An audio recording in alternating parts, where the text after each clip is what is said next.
Hey everyone, so the pack is back with another video, and today we're going to be having a look at how to write in English. Now, it doesn't matter whether you are taking an exam, whether you are just wanting to improve your business English, everything that I'm going to talk about today can be applied to any different situation. Okay? Now, basically, the way that I'm going to explain this is how I teach my Cambridge exam students. Okay, but just because this is the marking scheme for a Cambridge exam doesn't mean that you couldn't apply it to IELTS or to language cert or to the Euro exam or whatever it is that you're doing. The advice that I'm going to give you will work equally well in any of those exams. All right, so let's take a look at this. Now, when I am grading my students, I focus on these 6 categories. Now, at the moment, it probably looks like some kind of crazy code. Okay, but let me walk you through this. So, O and C stands for organization and cohesion. If you don't know the word cohesion, glue is a cohesive. It sticks things together. All right, so this is looking at how your sentences stick together. So what is a potential examiner looking for in this part? Well, they're looking at your paragraphing. Now, one thing that I do recommend is when you finish a paragraph, leave one line blank before you start your next paragraph. Now, you don't have to do this, but the reason that I recommend it is because it looks neater.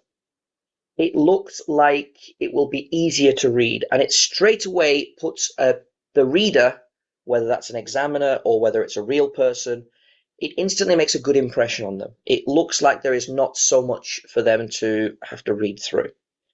Okay, you won't get any extra points. You won't lose points if you don't do this or you do it. But I always think any chance that you have of making a good first impression, that's a smart thing to do. Okay, this part is also looking at your sentence length. English hates short sentences. Okay, the only reason we really use them is for emphasis. For example, if you're telling a story, you might use a short sentence to make a very quick point. But when you're doing things like emails or essays or reviews or articles, you really want to have 2 parts of a sentence with a linking word in the middle. All right, so a very simple example would be using the word and. You have your first point, I went to the party, then you have your linker, and then you have your second part, I really enjoyed it. Okay, it's also looking at your linking words. Now, this is the cohesion part, and linking words help us to understand how your sentence is related to the previous sentence. Okay, you can also think of it as when you're building a wall, your sentences are the bricks, and your linking words are the cement in the middle that sticks the sentences or sticks the bricks together. Now, you can score points in exams for using simple basic ones, like I just gave the example of and, but you really want to be using other examples as well. For example, on the other hand, furthermore, moreover, to demonstrate a range of vocabulary. And that's actually going to link into something we're going to talk about later. And the final thing that they're looking at is your punctuation, your use of commas, your use of full stops, capital letters, question marks, apostrophes, things like that. One small point on commas. Students often get very confused about when to use commas and when not to. And if they're not sure, they usually put the comma in. With commas, I would say less is more. If you're not certain that you need to put a comma in there, don't put it in. Not enough commas is better than too many. Okay, so that's the first part. If you are doing a Cambridge exam, this is scored out of 5. Okay, the next 2 go together. So I'm just going to draw this little symbol here. Okay, and that is target reader and register. Okay, now when you're writing for in a real life situation, this part's quite easy. You think, who am I writing to? I'm writing to Mr. Smith, who is a business colleague of mine. How would I normally speak to him? If you're writing for an exam, I ask the students who's going to read your work, and they say the examiner. You have to imagine that this is a real situation. Don't think that an examiner is going to read your work. In the task that they set you, it might say, your teacher has asked you to write an essay. So you've got to think about, imagine that's a real situation. It's really your teacher that's going to read it. Or you're writing an article for a magazine. Who's going to read it? Well, that's going to be the general public. Okay, so you've got to think about who is going to read your work. And you've also got to consider, how do you want them to feel? All right, now this is super important. When the examiner marks your work, they will imagine that they are Mr. Smith working for the company, or they will imagine that they are the general public reading a magazine. Okay, and you've got to think, how do you want them to feel? If you're writing an article, you want them to feel entertained. If you're writing an essay, you want them to feel informed. So think about how you are going to achieve that feeling. What language are you going to choose to achieve that feeling? Also, with register, and this links in very nicely, you've got to decide, are you going to write in a formal style or an informal style? Okay, writing a letter to your friend that starts with dear sir or madam, or writing a letter to a business colleague that starts with what's up bro, is not going to be a good thing either in an exam or in a real life situation. So think about the language that you would choose if you were actually speaking to that person. Essays, you are going to want to write in a formal style. Okay, articles, reviews are going to be a more informal style. Emails, you're going to have to choose depending on who the target reader is.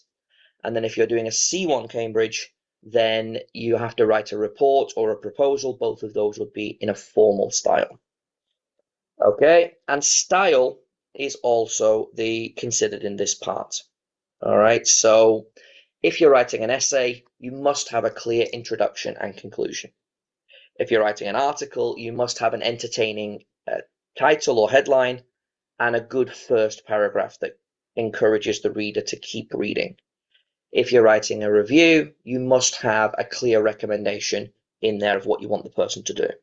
Okay, so each writing task that you do, either for an exam or in real life, it's very different writing an email to someone than if you are writing, let's say, a review for TripAdvisor. Okay, you've got to think about the style of the writing.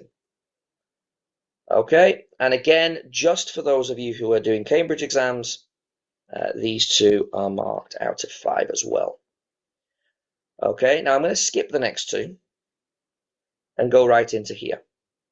Okay, I'll tell you why in a moment. So, content. Did you answer the question? And I'm going to put a second point in here, all of it. Generally, exam tasks will give you 2 or 3 things that they want you to do. If you don't do all of those things, you will not score well. Okay, imagine a real life situation where your friend sends you a message and asks you, where are we meeting, what time, and what should I wear? And you just send a message back saying, wear some jeans. How is your friend, the target reader, going to feel? They're going to be frustrated. They asked you for 3 things, you only gave them 1. It's the same with exams. Okay, you must make sure that you read the question carefully, and you must make sure that when you get to the end, you have answered everything that they've asked you for. It sounds simple, but you will be surprised at the number of students who don't do it. Okay, and the other thing here is the word limit. Now, this varies from exam to exam, and some exams are quite strict. They say it's this many words to this many words. In Cambridge, for example, at the B2, it's 140 to 190 words, but they do allow you 10% either way. So they do allow you a little bit of flexibility there. The reason that there's a word limit is that they need to make sure that you are putting in enough information. If you're less than 126 words, you're probably not answering all of the questions sufficiently. If it's more than 209, it probably means there's stuff in there that you don't need. In real life situations, there is nothing worse than receiving an email that is 3 full paragraphs when really all you needed was one, maybe one and a half, and you feel that the person is just adding extra words unnecessarily. Okay, and this is graded out of 5. Now, again, this is just for the Cambridge exams, but let's imagine that you get 4 here, you get 4 here, and you get 4 here. You now have a total of 12. The whole exam is graded out of 20, and the pass mark is 12. Now, so far, we have not done anything particularly difficult here. The key with writing is do the simple things well. It's quite easy to score a 5 on these, which of course would be an added bonus, but we haven't even got to the difficult part yet, which is this part. As I said, other exams have different marking schemes. Of course, if you're doing a real piece of writing, you're not getting graded, but the person who's reading it is in some way grading you. They're judging what you've written. Okay. And finally, we get on to these two, which are also together. And this, for me, is the hardest part to get a 5 in, because it's graded out of 5. And this is accuracy and range. Okay, now accuracy is focusing, of course, on your mistakes. And there are 2 types of mistakes. You've got slips, and you've got what I call say what mistakes. Now, a slip, this happens to everybody. This even happens to native speakers. This is when you're not really paying attention and you, for example, you put the wrong version of the there. So you'll put something like, there is something I need. And you see here, I've used the wrong there. Okay, now this happens to everybody, and it especially happens to students when they're writing exams because they're stressed. The examiners will be quite forgiving of these, depending on the level that you're at. But checking your work at the end hopefully will catch most of these mistakes. All right. You also have things like spelling mistakes. Can you make spelling mistakes in exams? Yes. As long as it's not too many. And also things like prepositions, saying in Monday instead of on Monday. Basically, slips do not confuse the reader. Say what mistakes, I call them this because you read it and you say, what? Those are a problem, because how does your target reader feel? Confused.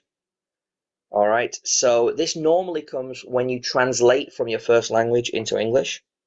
So, for example, in Hungarian, I was told by one of my students that there is an expression, the grass won't move if the wind doesn't blow, which we don't have in English. The most similar expression we have in English is there's no smoke without fire. There's no smoke without fire. And therefore, if somebody translated the Hungarian idiom into English, I would be confused. The other time it happens is when the student is trying to be too adventurous. They're trying to use grammar that they don't really know how to use, or more commonly, they're trying to use vocabulary that they don't know how to use. So in real life situations, when students are doing homework, sometimes they will want a synonym of a word that they know. And they will use that synonym but when I read it, it's either confusing or it's not appropriately used. All right, so try to stay away from directly translating from your first language. Now, the reason it's difficult is because some students might say, okay, well, I'll just do everything simple. I'll just use simple grammar and simple vocabulary. Here's the issue. You're also being graded on range, which is grammar and vocabulary. And the question here is, how adventurous are you? Okay, you do not have to have amazing grammar and vocabulary in every single sentence, but the examiner needs you to show them that you can use a range of language, you can be creative, and you can incorporate more advanced structures and words. So basically with accuracy and range, it's like a seesaw. Okay, so if you want to score well on this, you have to try and balance the seesaw. So, yeah, that's my seesaw. Okay, and you've got accuracy over here. And then you've got range over here. All right, a lot of students will play safe. Okay, so they will have very easy, simple vocabulary, but not enough range. Other students will have the opposite.